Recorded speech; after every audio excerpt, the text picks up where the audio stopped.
The envelope arrives on our son's third birthday, the day I learn I've been celebrating a stranger's child for 3 years. I'm standing in our kitchen. 30 people are in the backyard singing to Tyler. My wife, Rebecca, is cutting cake. The mail carrier hands me a certified package. Gene Trust Laboratories, heavy cotton paper. The embossed logo feels raised under my thumb, like a scar that hasn't healed yet.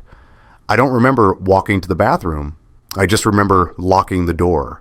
My hands shake opening it. The paper is thick, that expensive weight that makes bad news feel official. I scan past the clinical language. Patient name, Daniel Cooper. Child name, Tyler James Cooper. Date of birth, December 8th, 2021. Then I see it. The number I need is in bold, 0.00% probability.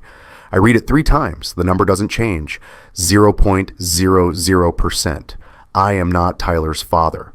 Outside, people are singing. Inside, something inside me breaks so quietly, no one hears it. I splash water on my face. Look in the mirror. I'm 35 years old. I'm an architect. I design buildings that stand. I solve problems with blueprints and math. But there's no equation for this. My reflection looks the same. How is that possible? How can the world end and my face stay exactly the same? I fold the paper, slide it into my jacket pocket. The sound of it folding feels like breaking bones. Walk back outside. Rebecca is laughing. Tyler has frosting on his nose. Everyone's taking pictures. My mother, Linda, 62, silver hair, perfect as always, is pouring champagne for the adults.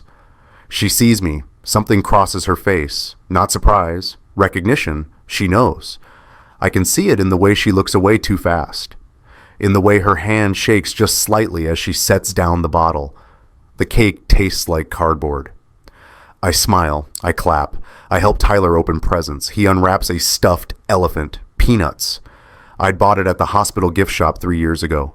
The day Tyler was born. The day I became a father to someone else's son. Daddy, look. Tyler holds up peanuts. Those brown eyes. Rebecca's eyes. Not mine. Never mine. I see him, buddy. My voice sounds normal. I don't know how. One of Peanut's ears is chewed bald from when Tyler was teething. I'd stitched the trunk twice with blue thread. The elephant smells like him, that specific mix of Johnson & Johnson baby shampoo and graham crackers. The party ends. People leave. Rebecca loads the dishwasher, humming. Tyler falls asleep on the couch, peanuts clutched under his chin. Becca. I keep my voice low. Kitchen, now. She turns. Her face goes white. What's wrong? I pull out the paper, set it on the counter between us. The Gene Trust logo faces up. The embossed seal catches the light. She stares at it, doesn't touch it. Her phone buzzes on the counter next to it. The screen lights up. Mom. It buzzes again. Mom, mom, mom. I glance at the notification screen. 17 missed calls. When were you going to tell me? I ask. Daniel, when were you going to tell me? Her hands shake. It was a mistake. It was just, I never meant, don't. I'm surprised how calm I sound, ice in my veins. Don't lie to me again. 0%, Becca. That's not just once. That's 3 years of biology. The phone buzzes again. Mom calling. Again. Rebecca's eyes fill with tears. Your mother knows. Her voice cracks. She's known from the beginning. The room tilts. The floor feels unsteady. I grab the counter. What did you just say?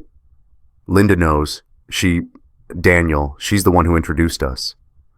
I drive to my mother's house. It's 9 at night. The streets blur past. I don't remember the route. I just know I'm there, pounding on her door. She answers in her bathrobe, face cream on, reading glasses perched on her nose. A book in her hand, something by Nora Roberts. Like this is normal. Like she hasn't been calling my wife 17 times. Daniel, this is a surprise. Is it? I push past her into the foyer. Really? She closes the door slowly, sighs, not a shocked sigh, a tired one. The sigh of someone who's been expecting this conversation. Rebecca told you. Rebecca told me you knew. So tell me, Mom, tell me how long you've known my son isn't mine. She walks to the living room, sits in her chair, the wingback Dad bought her for their 30th anniversary. Gestures for me to sit too. I don't, says, simply, like she's telling me she introduced 2 people at a dinner party. My father's photo watches from the mantle. David Cooper, 1955-2015. He died 10 years ago. Heart attack. I'm glad he's not here for this. I'm glad he doesn't have to see what his wife became. Introduced who? Rebecca and Marcus. She folds her hands in her lap. The hands that used to braid my hair when I was small. At your wedding. He was Jason's college friend. The best man's friend, you remember? I seated him at Rebecca's cousin's table during the reception. I saw how she looked at him, how he looked at her, and I thought, you thought what? My voice is rising. I can't stop it. You thought you'd play matchmaker at my wedding? I thought Rebecca deserved passion. Linda's voice is calm, measured, each word chosen carefully. You were always so safe, Daniel, reliable, steady, good with money, good with plans. But not exciting. Not the way a woman needs excitement to feel alive. I laugh. It sounds like something breaking. So, you gave her someone exciting. I gave her a choice. I gave her options. She was my wife. She was a woman trapped in a life that was slowly killing her spirit. Linda stands now, walks to the bookshelf, the one with all our family albums, pulls out the wedding album, the white leather one, opens it to a page she's marked with a receipt. She turns it toward me. There he is, Marcus, in the background of our wedding photo, tall, dark hair, designer suit, smiling at Rebecca like he already knew her, like he already knew he'd have her. He's everything you're not, Linda says quietly. Then she smiles, small, sad. Then I told her I thought you should thank me someday. The album falls from my hands. If you've ever been betrayed by someone who should have protected you, someone who was supposed to love you more than anyone else in the world, drop "I understand" in the comments. You're not alone in this.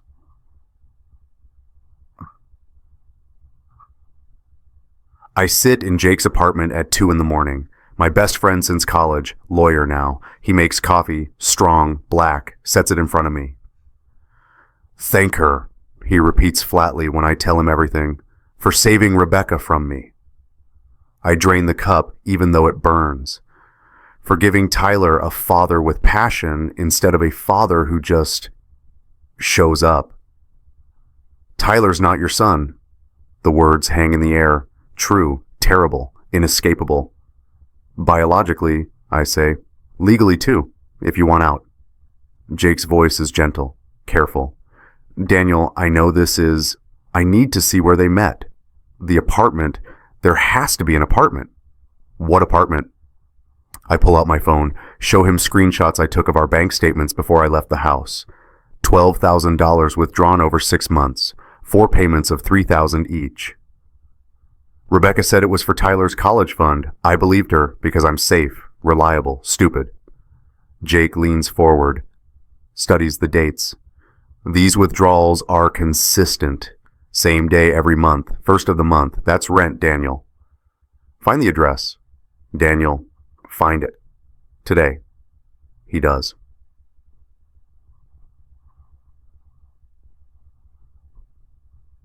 The apartment is in the Pearl District. Nice building, doorman, modern. The kind of place Rebecca always said we couldn't afford because we were saving for Tyler's future. Turns out we were. Just not the future, I thought. Jake got the address from the bank, traced the deposits, Rebecca's name on the lease, Rebecca Palmer, her maiden name. She never even used my last name here. The building superintendent lets us in, looks uncomfortable, keeps glancing at Jake like he wishes a lawyer wasn't here.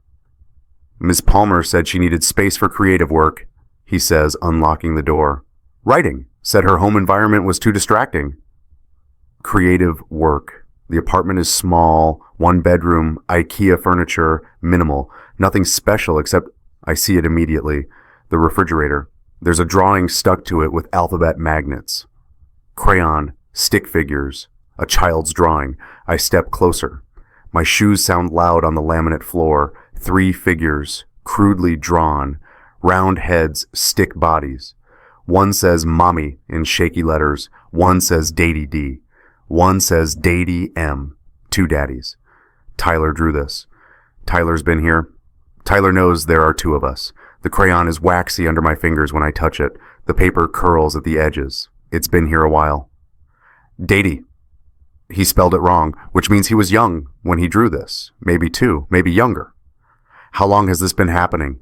The arrow point in I introduced them, she G to Daddy D, is perfectly straight despite the shaky letters. Tyler took his time on that arrow, making sure I was included. Jake pulls out his phone, takes photos, evidence. That's what this is now. My son's art is evidence. I move through the apartment like I'm walking through a crime scene. Living room, throw pillows I don't recognize. A blanket Rebecca said she donated to Goodwill. Kitchen, Tyler's training cup in the sink. The one with dinosaurs. The one I bought him when he turned 2 because he was obsessed with T-Rex. Bedroom, I don't go in. I can't. But Jake does. Comes back holding a photo strip. The kind you get from arcade photo booths. 4 photos. Rebecca, Tyler, a man I've never met but recognize from the wedding album, Marcus. In the first photo, Tyler is on his shoulders.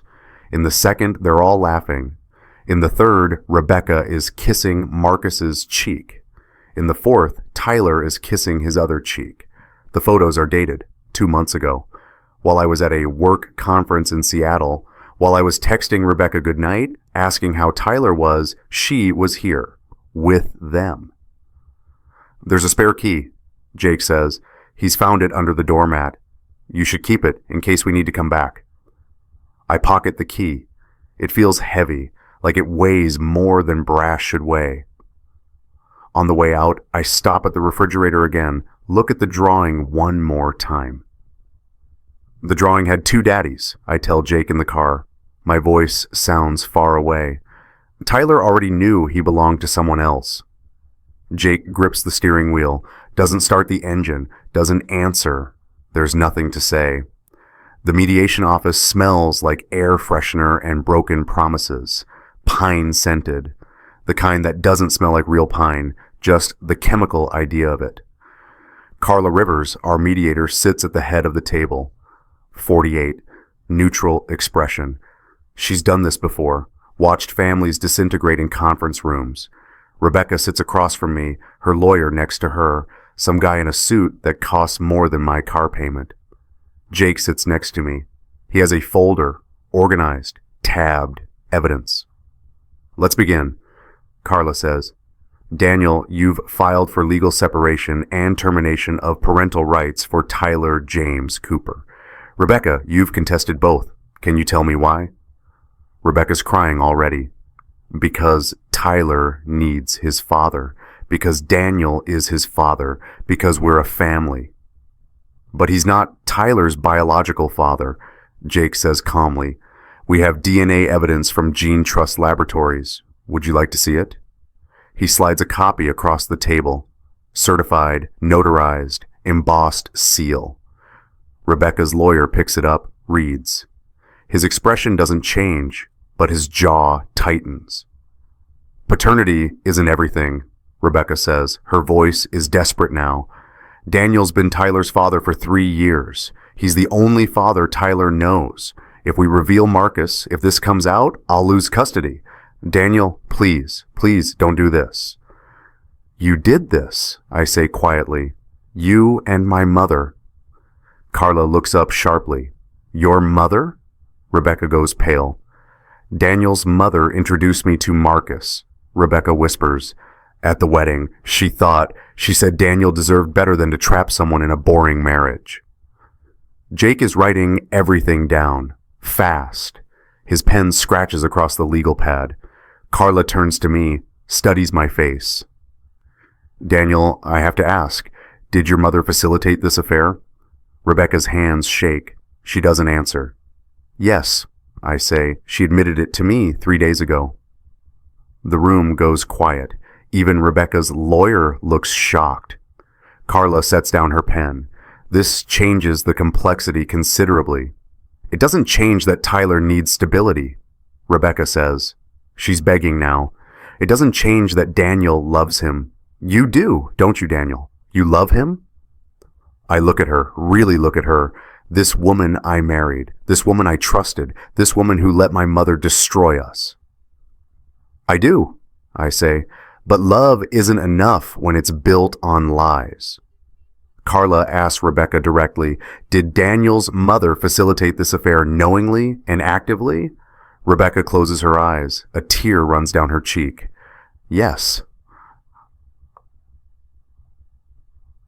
Marcus wants to meet. Jake advises against it. I go anyway. We meet at a coffee shop downtown, neutral territory, public. Jake comes with me, takes notes. He's good at this, being my lawyer, being my friend. Marcus arrives 10 minutes late, taller than I expected, confident, investment banker, the kind of man who wears cufflinks on a Tuesday. He orders an espresso, sits down, looks at me like I'm a problem he needs to solve. Daniel, he says, doesn't offer his hand. I've heard a lot about you. I've heard nothing about you, I reply, except that you've been sleeping with my wife and playing father to my son. He doesn't flinch. Tyler's my son too, biologically speaking. Biologically speaking, you're a coward who hid for 3 years. Now he flinches. I wanted to be in his life, Marcus says. Rebecca wouldn't let me, said it would complicate things, but I've been supporting him, financially. Linda helped arrange it. Linda. My mother's name tastes like poison. So she was coordinating this whole time. Marcus slides his phone across the table. Text messages, hundreds of them, between him and Linda. Daniel works late Thursdays. Rebecca can meet then. Tyler's first steps were yesterday. Rebecca sent me a video. She's thinking about leaving him. I told her to wait. Give it time. I read them all. Every message. Jake photographs each one. Why Thursday? I ask. Because Linda told me that's when you stayed at the office. She said you were never home before 8 on Thursdays. She made sure I had access. My mother, my own mother, coordinating my wife's affair around my work schedule. Marcus pulls out another document, cashier's checks, $8,000 monthly for 3 years. I've been paying, he says, for Tyler, for the apartment, for everything Rebecca needed. Linda said you'd never fight back if you found out. She said you'd just accept it. Prove her wrong, Daniel. He leans back, smiles, not cruel, just confident. Prove her wrong. Jake and I leave. In the parking lot, I lean against the car. He's been paying $8,000 a month, I say, for 3 years. That's almost $300,000. That we can prove, Jake says. Daniel, this is good. This is very good for your case. It shows premeditation. It shows conspiracy. It shows my mother sold me out for $300,000 and a fantasy of passion. Jake doesn't argue, because he can't. That night, I put Tyler to bed. Our routine, his routine, bath, pajamas, story time. He picks Guess How Much I Love You, the one about the rabbit and his father, about love bigger than everything. I read it. My voice cracks on the last page. I love you to the moon and back, the big rabbit says. Tyler looks up at me, those brown eyes, Rebecca's eyes. Daddy, why is Mommy sad? I close the book. He's clutching peanuts, one ear still chewed, trunk still stitched. Grown-ups have hard days too, buddy. Is Mommy having a hard day? Yeah, she is. Are you having a hard day? I touch his hair, soft, baby fine still. Yeah, I am. I love you, Daddy. 3 words. 3 words that break me and rebuild me at the same time. I love you to the moon and back. I whisper. I don't tell him I'm not his moon. I don't tell him I'm not his gravity. I don't tell him that biology says I'm nothing to him. I just hold him until he falls asleep. Later, alone in the dark, I think about what love actually means. Biology is just code. DNA is just letters arranged by chance. But love is the language we write together. Love is the stories we read, the elephants we stitch, the moons we reach for, even when we're reaching alone. The anonymous letter arrives on a Tuesday. Plain white envelope, blue ink, handwritten, shaky cursive, postmarked from the school zip code. Dear Mr. Cooper, it begins. I don't know how to tell you this, but she does. She tells me everything. She tells me she's seen Rebecca and Marcus picking up Tyler together 8 times from preschool. That Tyler calls him Daddy M on the playground. That other parents have noticed that they've been talking. She includes a photo, grainy parking lot security camera, Rebecca kissing Marcus, Tyler in his car seat behind them, clear enough to see, clear enough to hurt. I'm sorry you didn't know, the letter ends. Tyler deserves better than secrets, so do you. No signature, just an address. Miss Hoffman, Tyler's teacher. I sit in my car outside the school, watch kids being picked up, happy families, normal families, families where the father is actually the father. Jake calls. Any news? Everyone knew, I say. Everyone but me. No privacy, no dignity, just everyone's pity. Daniel. I'm the joke, Jake. I'm the idiot husband who didn't know his wife was living a second life, who didn't know his mother was directing it like a stage play. You're not a joke. You're a good man who trusted people who didn't deserve it. Same thing, I say, and hang up.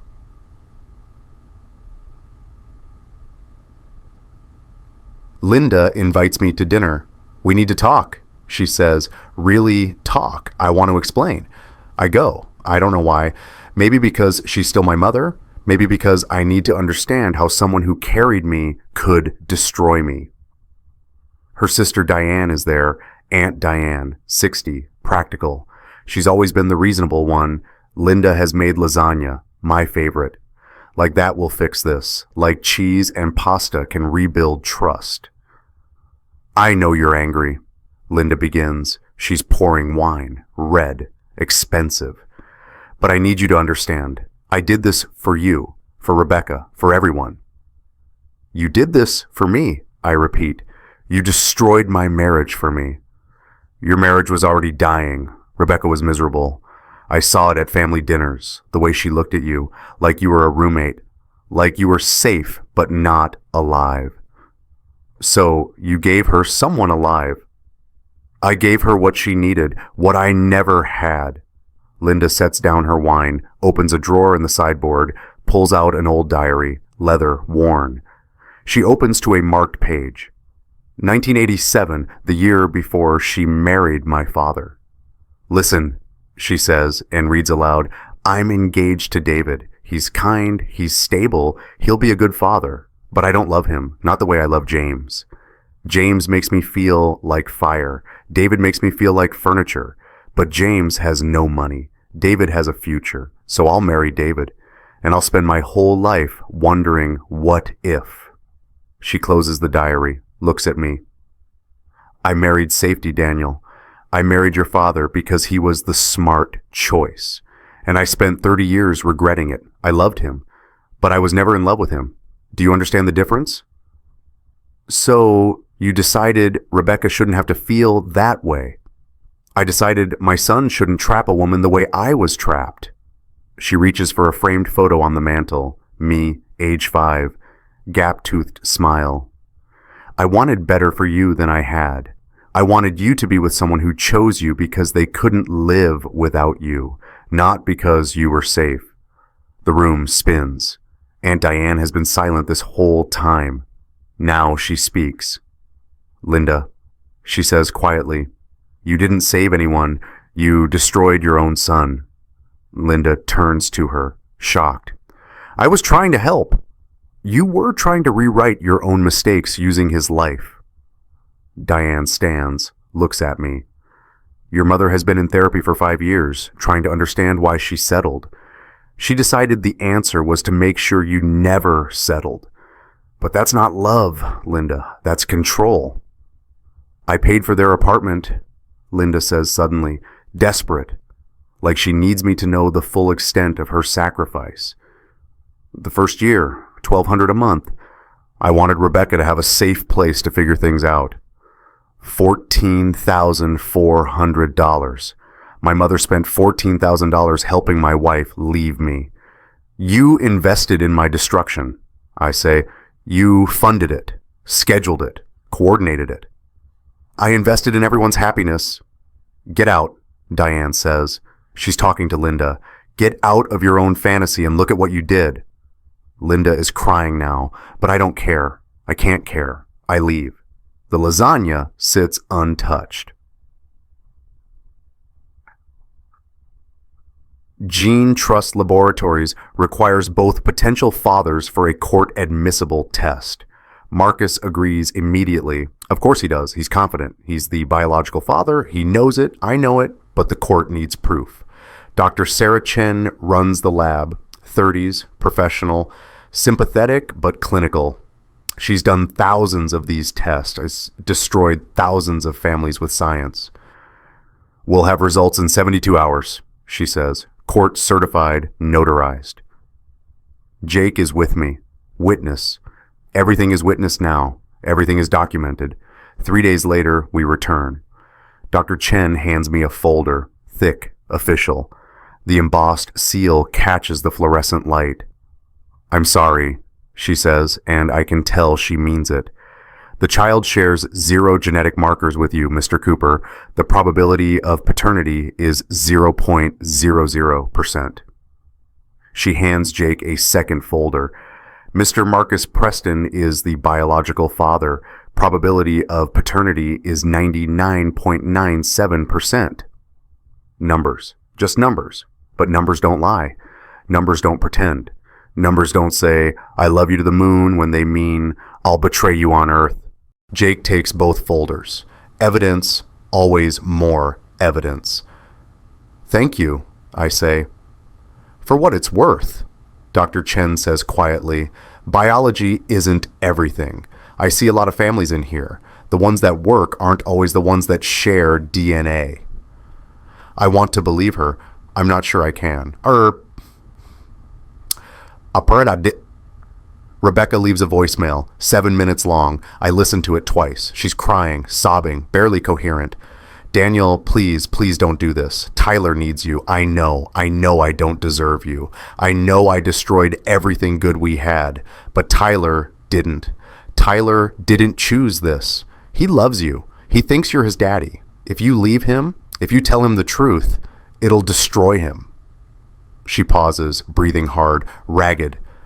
I'll do anything. I'll leave Marcus. I'll cut off my mother, your mother. I'll never speak to Linda again. Just please don't abandon Tyler. Another pause, longer. I can hear her moving. Driving, maybe.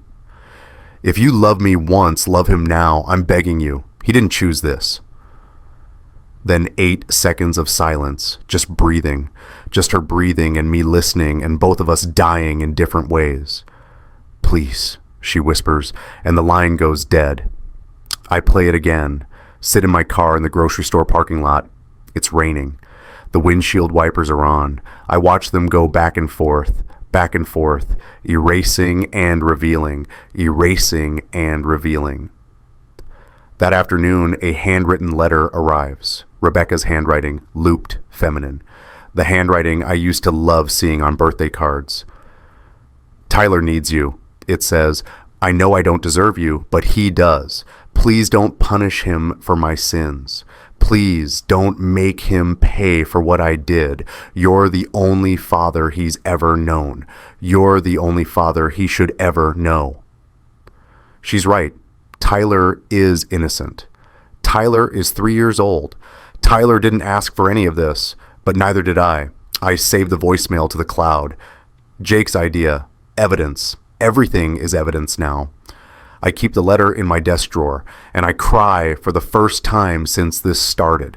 Not loud, not dramatic, just leaking, just falling apart so quietly no one hears but me. I heard my wife die in real time on that voicemail.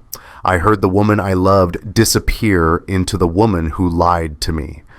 And I don't know which one I'm grieving more. The custody hearing is on a Thursday. Ironic. Thursday, the day Linda scheduled my destruction. The courtroom is smaller than I expected. Wood paneling, fluorescent lights, Judge Marianne Keller presiding, 58. Gray hair pulled back, stern but fair. She's been doing family law for 30 years. She's seen worse than this. Probably. Rebecca sits on one side with her lawyer. I sit on the other with Jake. Marcus is in the back, his lawyer next to him. He's required to be here now. Can't hide anymore. And Linda. My mother sits 3 rows behind Rebecca. Diane made her come. You need to face what you did, Diane told her. Judge Keller opens the file, reads. Her expression doesn't change, but her jaw tightens. This is, she pauses, complicated. Mr. Cooper, you're seeking termination of parental rights for a child you've raised for 3 years based on DNA evidence. Ms. Palmer. Cooper, Rebecca says quickly. It's Cooper now. Ms. Cooper, Judge Keller corrects, is contesting on the grounds that Daniel Cooper is the only father Tyler has known, and termination would harm the child. Mr. Preston is seeking to establish paternity and custody rights. And Mrs. Linda Cooper, she looks up sharply, is named in depositions as having facilitated the affair that led to Tyler's conception. Is that correct? Yes, Your Honor, Jake says. He stands, opens his folder. Our evidence binder, tabbed, organized, complete. We have documentation. Text messages between Mrs. Linda Cooper and Mr. Marcus Preston coordinating meetings between Mr. Preston and Ms. Rebecca Cooper during Mr. Daniel Cooper's work hours. We have financial records showing Mrs. Linda Cooper funded the first year of a separate apartment for Ms. Rebecca Cooper and Mr. Marcus Preston. We have witness testimony from the building superintendent, from Tyler's preschool teacher, and from family members. We have photographs. We have the child's own drawings indicating awareness of 2 father figures. He slides the binder across to the judge. She opens it, reads. Minutes pass. The courtroom is silent except for pages turning. Finally, Judge Keller looks up. Mrs. Linda Cooper, please take the stand. Linda stands. She's shaking. Diane touches her arm, but Linda pulls away. Walks to the witness stand, places her hand on the Bible, swears to tell the truth. The truth. What a concept. Mrs. Cooper, Judge Keller says, did you knowingly and actively facilitate an affair between your daughter-in-law Rebecca Cooper and Mr. Marcus Preston? Linda looks at me. Her eyes are wet. Yes. Did you provide financial support for this affair? Yes, $14,400 over 12 months. Did you coordinate meetings between Ms. Rebecca Cooper and Mr. Preston during your son's work hours? Yes. The courtroom is silent. Someone in the back gasps. Probably one of Rebecca's family members. Why? Judge Keller leans forward. Why would a mother do this to her own son? Linda's voice breaks. Because I was trying to save Rebecca from the same mistake I made. I married a good man, a safe man. But I was never in love with him. I spent 30 years wondering what if. I didn't want my son to trap Rebecca the same way I was trapped. So you decided to destroy your son's marriage to prevent your daughter-in-law from feeling trapped. I thought I was helping everyone. I thought if Rebecca found what she really needed, Daniel would be free to find someone who truly wanted him. Did it occur to you, Judge Keller says slowly, that you were not saving anyone, that you were simply transferring your own regrets onto your son's life? Linda doesn't answer. She's crying now. Did it occur to you that your son might want the choice you never had, that he might want to be chosen? I never meant to hurt him, Linda whispers. But you did. You destroyed his family. You helped conceive a child he believed was his. You coordinated his betrayal like it was a schedule. Did you do it for Rebecca's happiness, or for your own revenge against your own choices? Linda puts her face in her hands. The courtroom gasps. Actually gasps. Judge Keller dismisses her. "Step down, Mrs. Cooper." Linda returns to her seat, doesn't look at me, can't look at me. "We're going to take a 30-minute recess," Judge Keller says, "and then I want to speak with Tyler in chambers with Dr. Raymond Torres, the court-appointed child psychologist. No parents present."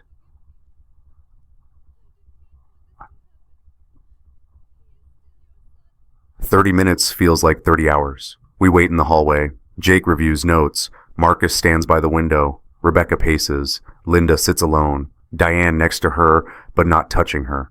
I stand against the wall and try to breathe. Dr. Torres arrives, early 50s. Kind eyes.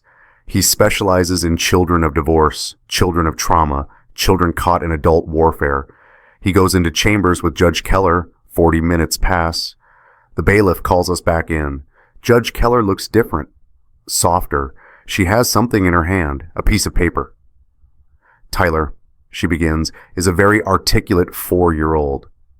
Dr. Torres reports that he shows secure attachment to Daniel Cooper, despite the biological truth. Tyler was asked about both men in his life. He calls them Daddy Daniel and Daddy M. He was asked which one he prefers." She holds up the paper. It's a drawing, new. Tyler drew it today. 3 stick figures. "Mommy." "Daddy Daniel." "Me." "No Daddy M." Tyler told Dr. Torres, and I quote, "Daddy M yells sometimes. Daddy Daniel reads me stories. I want Daddy Daniel forever."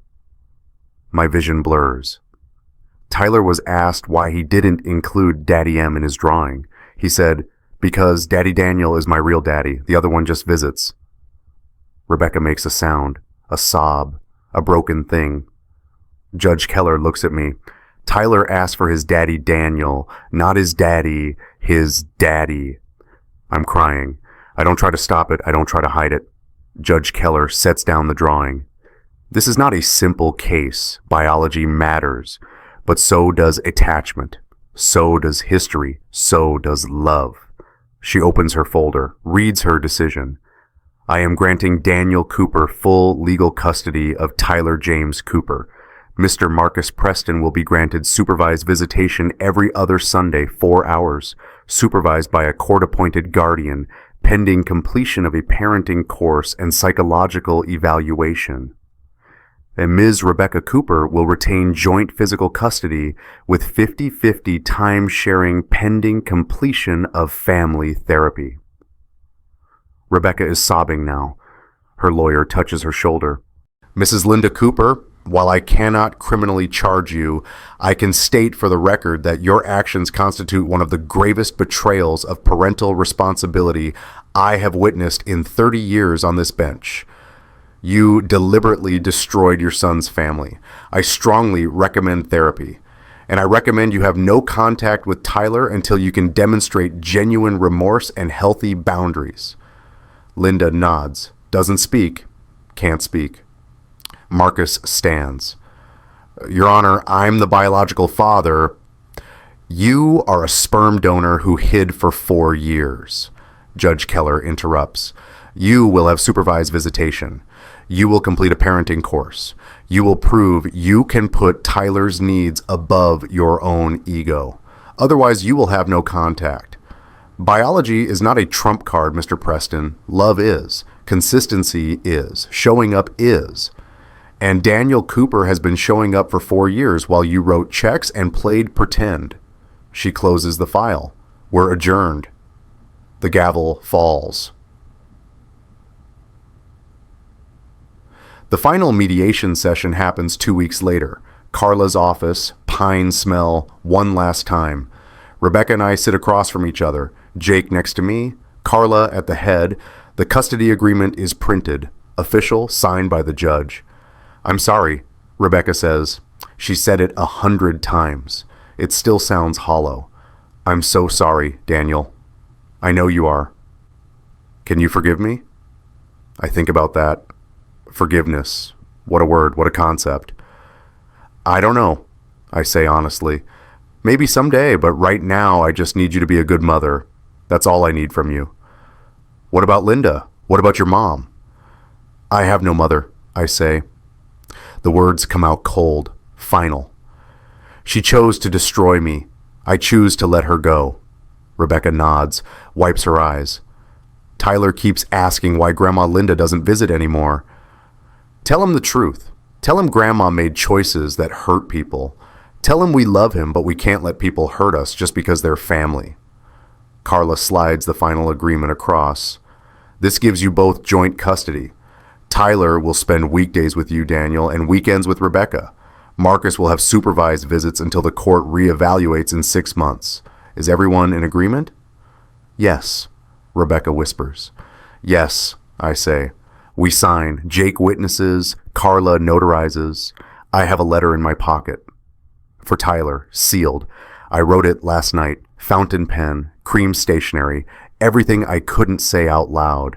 Dear Tyler, it begins, when you read this, you'll be 18. You'll be a man, and you'll have questions. I've told him everything. The truth, the DNA, the betrayal, the custody battle, but also the love, the choice, the commitment. You are my son, not because of science, but because of every scraped knee I kissed, every nightmare I chased away, every story I read even when I was too tired to see straight. You are my son because I chose you, every single day, and I always will. I sealed it with red wax. My father taught me that when I was 12. The wax pooled like blood, then hardened into a promise I'll keep for 14 years. I show it to Rebecca. I'm giving this to him on his 18th birthday, so he knows the truth, all of it. She reads the outside. To Tyler on your 18th birthday, from Dad. You're still calling yourself Dad, she says softly, because I am. She nods, hands it back. Thank you for not walking away, for not abandoning him like you had every right to. I didn't do it for you. I say, I did it for him and for me because love is a choice, and I choose him. I stand. Jake stands. The meeting is over. Rebecca stays seated. Daniel, I turn. What you said about love being a choice. You're right, and I'm sorry I didn't choose you when I had the chance. Me too, I say. And I leave. 6 months later, Tyler starts kindergarten. Rebecca drops him off Mondays and Wednesdays. I take Tuesdays, Thursdays, and Fridays. Marcus showed up to 4 supervised visits, then stopped. His lawyer sent a letter. Marcus is relocating to New York. He'll visit when possible. Of course he will. On Tyler's first day of kindergarten, he brings peanuts in his backpack. The elephant's more worn now. Both ears loved bald. Trunk stitched 3 times. Smells like 5 years of bedtime stories. The teacher, Miss Hoffman, the one who sent the anonymous letter, sees peanuts. I'm sorry, honey, she says kindly. No stuffed animals at school. Tyler looks at me, big eyes, Rebecca's eyes, my son's eyes. He whispers, Daddy, Daniel, can peanuts stay in the car so he's close? I bend down, eye level. That's a great idea, buddy. We'll leave him in the front seat so he can see you through the window. Promise? Promise. He hugs Peanuts one more time, hands him to me, runs inside, brave, ready, 5 years old and already stronger than me. At pickup, I'm early. I watch through the classroom window. Tyler is drawing. He sees me. His whole face lights up. He runs out, past 3 other dads waiting, past Marcus, who showed up trying to make a point, trying to prove something to no one who cares. Tyler crashes into my knees, hugs them tight. Daddy, Daniel, Peanuts missed you. I pick him up, hold him close. I missed him too, and you. We drive home, radio on. Tyler singing off-key to some song about dinosaurs. The envelope from Gene Trust Labs is still in my glove compartment. I kept it. Not as a scar, as a map. The place where I got lost became the place I found what family actually means. At dinner, Tyler draws while I make spaghetti. His favorite. He draws 3 people. Daddy Daniel, Mommy, me. The way it should be. the way it is now. Daddy Daniel? Yeah, buddy? Are you my real daddy? The question I've been dreading. The question I knew would come. I turn off the stove, sit down next to him, choose my words carefully. I'm your real daddy because I choose to be every single day. Does that make sense? He thinks about this, serious. Like how I choose peanuts even though he's old? Exactly like that. Okay, he goes back to drawing. I choose you to. 3 words. I choose you too. Biology is just letters arranged by chance. DNA is just code that runs in the background. But this moment, this is the language we wrote together. Later, after Tyler is asleep, I stand in his doorway. Watch him breathe. Peanuts tucked under his arm. I think about Linda. I haven't spoken to her in 6 months. Diane says she's in therapy. Diane says she understands now what she did. Diane says she wants to apologize. I'm not ready to hear it. Maybe I never will be. Some betrayals are too deep. Some cuts don't heal. They just scar over and you learn to live with the ache. I think about Rebecca, co-parenting, civil, sometimes even friendly, but never again what we were. Some bridges once burned can't be rebuilt. You just build new ones around the ash. I think about Marcus, gone. Like so many men who create children but never become fathers. Biology gave him a son. Cowardice cost him one. And I think about Tyler, my son. Not by blood, by choice, by showing up. By reading stories and stitching elephants and staying when leaving would have been easier. If you're listening to this and you've ever had to choose your family, not the one you were born into, but the one you built, share your story below. Tell me about your chosen family. Tell me who became your real family when biology failed you. Because sometimes the people we find are more ours than the people we're given. And if you know someone navigating that impossible choice between biology and love, send them this story. Sometimes a stranger's words are the permission we need to make our own choice.